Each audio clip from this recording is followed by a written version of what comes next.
Well, tonight we are bringing you our latest edition of Body Cam Heroes, an exclusive Fox News at Night segment where we showcase stories about heroic police officers across the country. Law enforcement expert Aaron Cohen joins us live on the heroic rescue by an Atlantic City police officer of a teenage girl and her pets. Aaron.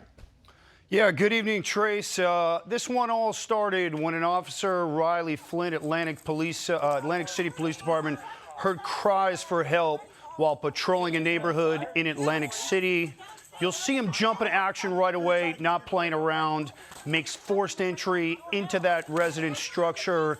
Ton of adrenaline dumping, as we know with these type of call-outs, pumping through his blood, makes his way through that caustic smoke.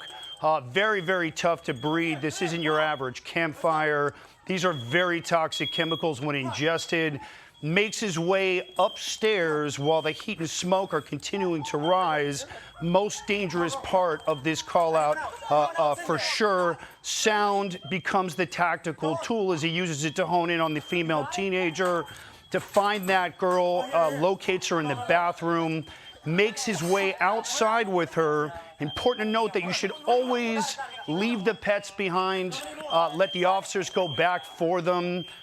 Which is happening here. We'll see that dog and that cat being quickly extracted from that monster dump of smoke. Officer Flynn's coughs, you can hear them starting to intensify, but not over yet. Makes his way back in and then back to that bathroom, grabs that last cat, makes his way outside.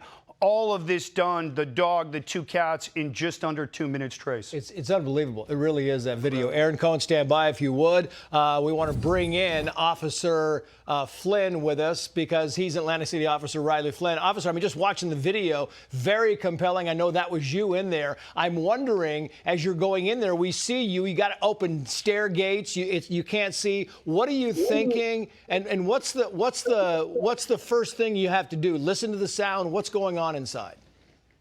Well, the first thing was trying to figure out where I was with all the smoke. It's hard to see, hard to really kind of get your bearings. Started calling out to her, and eventually, just based off the layout of the house and where she was from the outside, I kind of figured it was going to be right up the stairs and against that front wall. Yeah, and I'm wondering if you lose visibility at all up there, is there enough sound, officer, to be able to kind of guide you in the right direction? Absolutely. That was probably the biggest thing, was being able to hear her and just kind of direct me in the right direction at least. Yeah, and it's interesting here because I know you made at least 2 trips in there because you're talking about the teenage girl, and then you have to go back for the pets. So give me an idea. What's the priority here? You get the humans out first and foremost, correct? Absolutely. Every time is save human life, and then I felt comfortable enough to go back in for the pets. I know that they're loved members of the family, so I would hope that somebody would do that for me. So. Any second thoughts, officer? I mean, when you're going in, any second thoughts at all? I mean, is it hot? Can you feel the heat? Do you think you need more protection as you're going in there? Definitely was hot. Definitely was in a bit of an uncomfortable position for me. But no second thoughts. It's my job. And when you're carrying this teenager out, what are you watching out for? I mean, it seems like that is as treacherous as trying to get into the building. Is that fair? Absolutely, because just because you went in one way doesn't mean it's safe to go out that way. So once I got in there and I saw that I had a path kind of towards the direction I knew I needed to go, coming back out, I kind of took the same approach, making sure it was still safe to get out that way as well. Yeah, and who told you what to look out for when you're inside? Do you have any instruction from your superiors about what you're looking out for inside, or you just go in blind? We did get training in the police academy for fires and that sort of stuff. We also have great leadership in our department that continue to educate us and train us, and senior officers who help us younger officers out when situations like this arise, and definitely look up to a lot of them. Officer Riley Flynn with the Atlantic City Police Department. Hats off to you. Big applause. Great job. Thank you so much. I want to get back quickly to Aaron Cohen here because the training here is unbelievable, Aaron. You see the video.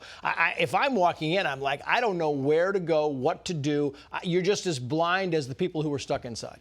Yeah, you know, Trace, I think the heroism within these cops, I think this is something that you're born with. You know, they get a ton of training in that academy, but to have those instincts when you're moving in like that, these aren't firemen, to be able to go in there and start just trusting your instincts and then leaning towards the end of that apartment, listening.